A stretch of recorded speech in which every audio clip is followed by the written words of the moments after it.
Aspek militer pada masa pendudukan Jepang di Indonesia. Oleh Helka Johannes Piedra, Juan Putrarante, Mark Shevchenko, dan Nicholas I Talupadang.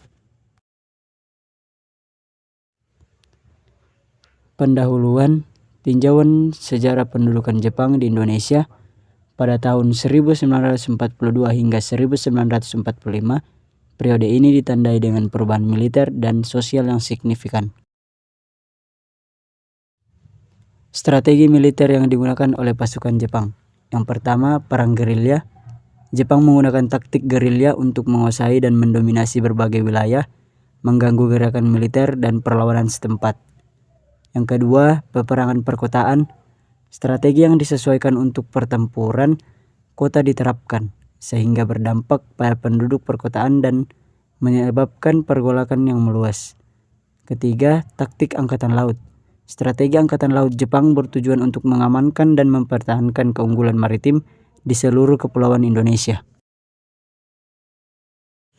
Kehadiran militer Jepang di kota-kota besar dan wilayah. 1. Jakarta. Jepang membangun kehadiran militer yang kuat di ibu kota Jakarta untuk memperketat kendali mereka atas negara tersebut. 2. Bandung. Operasi militer ditempatkan secara strategis di Bandung, menyasar pusat-pusat transportasi utama dan kawasan perkotaan. 3. Surabaya. Surabaya berfungsi sebagai pangkalan angkatan laut pusat, tempat Jepang mengatur dan mengerahkan sumber daya maritim mereka. Kolaborasi antara kekuatan militer Jepang dan Indonesia. 1. Aliansi strategis. Kolaborasi antara pasukan Jepang dan Indonesia bertujuan untuk memperkuat posisi dan kendali gabungan mereka.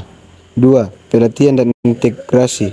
Unit militer Indonesia dilatih untuk diintegrasikan ke dalam operasi Jepang untuk pelaksanaan strategis bersama. 3. Dukungan logistik. Jepang memberikan dukungan logistik penting kepada unit militer Indonesia sehingga meningkatkan kemampuan mereka.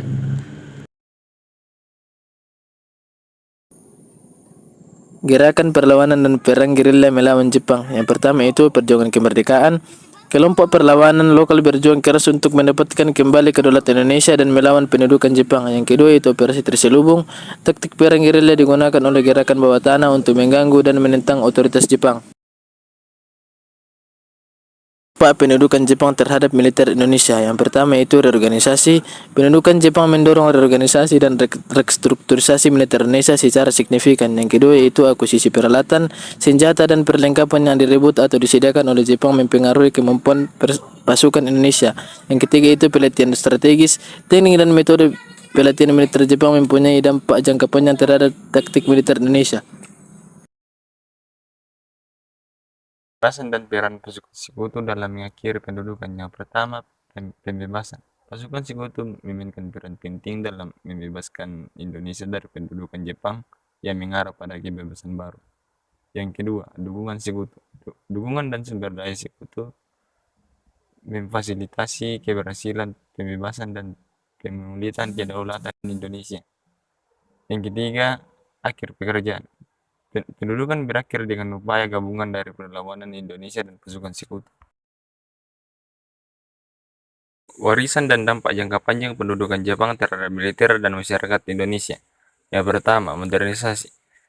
Kehadiran Jepang menyebabkan modernisasi strategi militer Indonesia. Yang kedua, teknologi dan pendudukan ini membawa kemajuan teknologi dan intelijen yang berharga bagi militer Indonesia.